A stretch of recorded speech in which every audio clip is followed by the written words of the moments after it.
ముక్తి అనేది అంతర్గత ప్రయాణం, మనస్సు యొక్క పరిమితులకు మించి ఒకరి నిజమైన స్వీయతను కనుగొనే లోతైన ప్రక్రియ.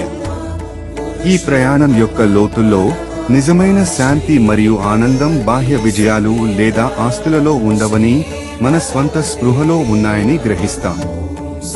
జాగృతి ద్వారా మనం మన ఆలోచనలు, భావాలు లేదా అనుభవాలు మాత్రమే కాదు, వాటిని మించిన నిశ్శబ్ద సాక్షి బాధలు తాకబడవు.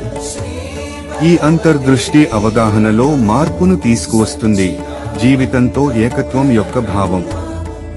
ఈ పవిత్ర మార్గాన్ని ప్రారంభించినప్పుడు భ్రమ మరియు కండిషనింగ్ యొక్క పొరలు కరిగిపోతాయి.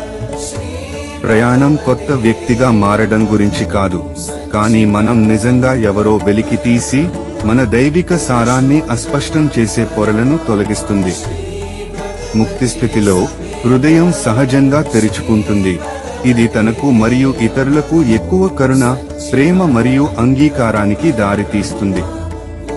ముక్తి అనేది అంతర్గత ప్రయాణం అన్న సత్యానికి జాగృతి అవ్వాలని శ్రీ అమ్మ భగవానుని ప్రార్థిద్దాం.